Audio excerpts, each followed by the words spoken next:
On the 15th of March 2023, the Netherlands had their regional elections, which surprisingly was won in an absolute landslide by the BBB. Literally translated, the Farmers and Civilians Movement, a farmers' protest party. The Farmers' Party winning the election can be seen as surprising or even weird, as the Netherlands is the most densely populated country in the EU. Well, outside of Malta, which is kinda just a small village on an island. Let's find out what factors led to this surprise upset and how this will affect Dutch politics going forward.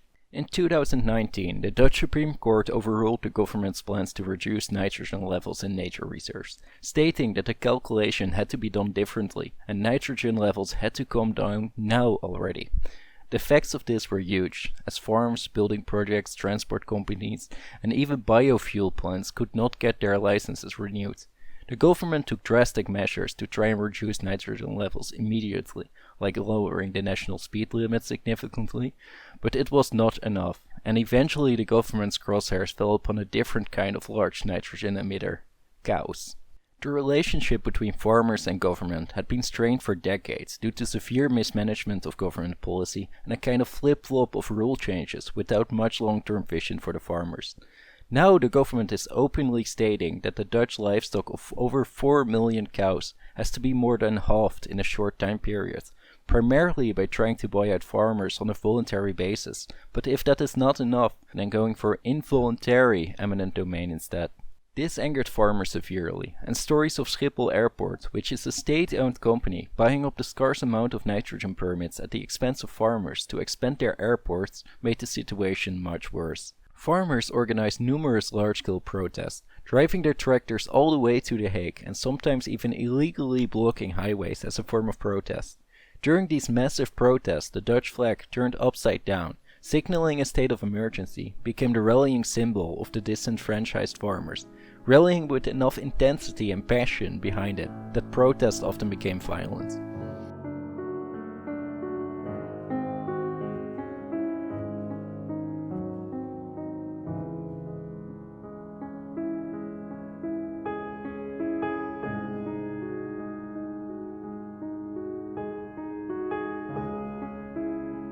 This does not yet explain why the BBB, under leadership of Caroline van der Plas, became so popular last election. Farmers are just 0.6% of the Dutch labor force, which would not be enough to even get one seat in a provincial government.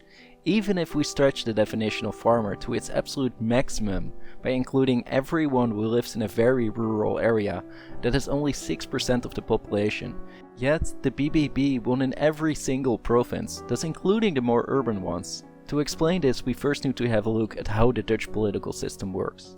The elections were regional elections for each of the 12 provincial governments, and on top of that, the regional election also determines the distribution of seats in the Dutch Senate. The Senate needs to approve all government proposals, thus effectively the cabinet needs a working majority in both chambers. The Netherlands has a proportional parliamentary system, without any significant electoral thresholds, so there are often a large number of parties to choose from every election. Provinces often have around 20 political parties eligible for election, with around 15 getting at least one seat. Parties thus never get majorities on their own. Even the largest parties in the recent elections often have a hard time reaching 15% of the votes.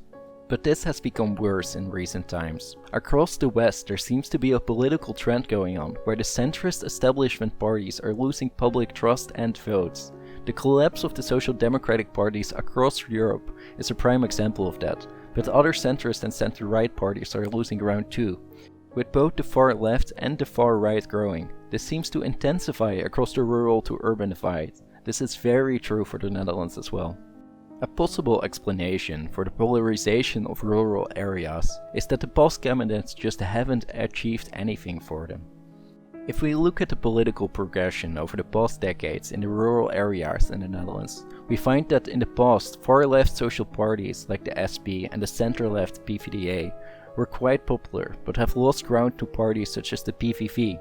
Far-right socially, very anti-immigrant and anti-Islam, but economically still somewhat to the left. There thus seems to be an economically left-wing aspect to rural politics, yet conservative parties, as the CDA for example, are also quite popular. There thus also seems to be a conservative aspect to rural politics. Thus, If we way overgeneralize, the average rural voter seems to be somewhat more left of center economically than the national average and a bit more conservative.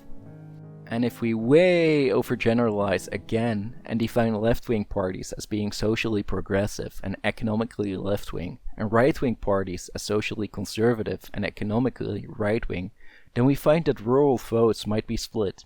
They might vote for left-wing parties due to left-wing economic policy, or for right-wing parties due to conservative social policy.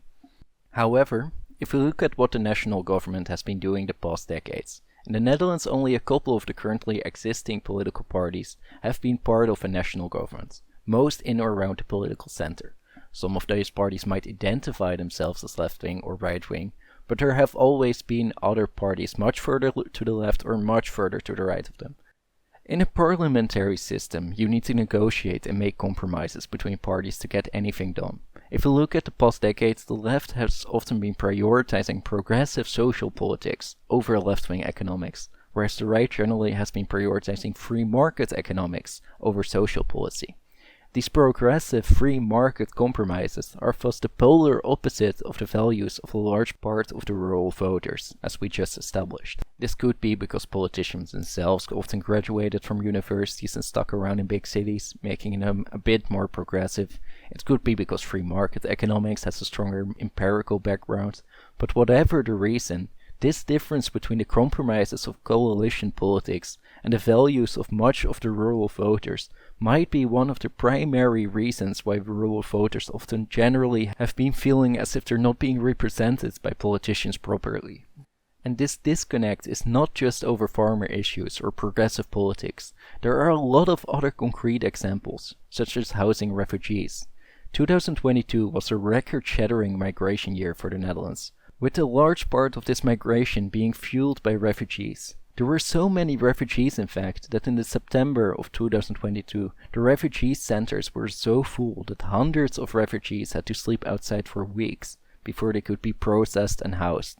Yet many communities refused to build more refugee centers, citing lack of support.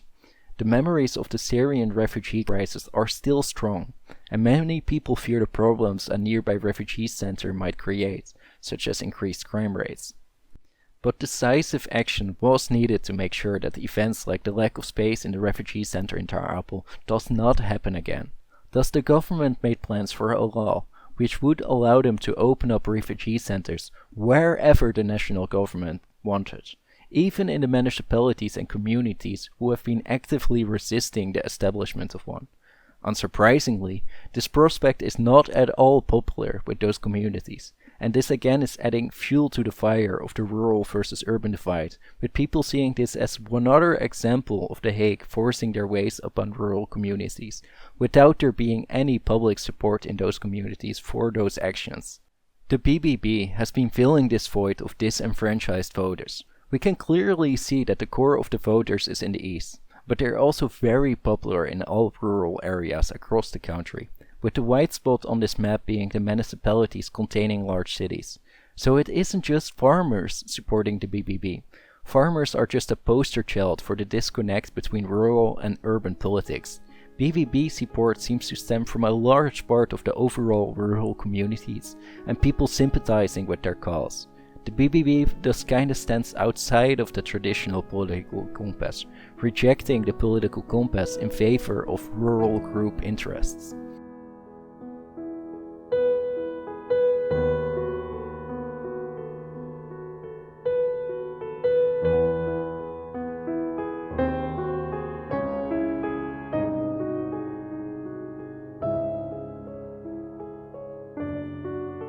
The big question left now is how to move forward. How does this BBB landslide victory impact Dutch politics? There are two dimensions to this answer, the impact on regional politics and the impact of the BBB becoming the largest party in the Senate. First up, regional politics. With BBB becoming the largest in every single province, they have the initiative to create new regional governments. In the more rural provinces, the landslide victory is large enough that there is almost a guarantee that these negotiations will be successful.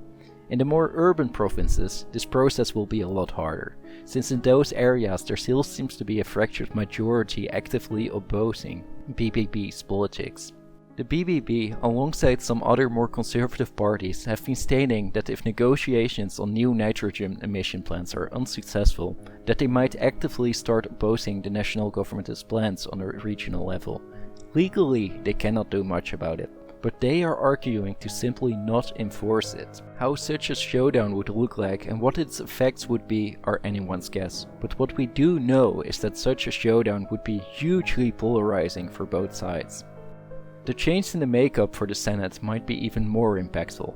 Mark Rutte, his government, needs a majority in the Senate too in order to pass laws, and the government right now does not have a majority.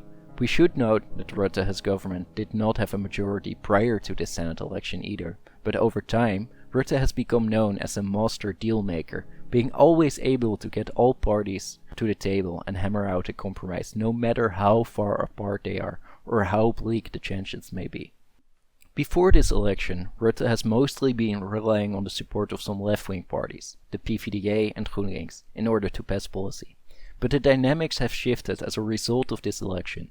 The BBB has become the largest by a good margin, and the governing parties all lost a significant amount of seats.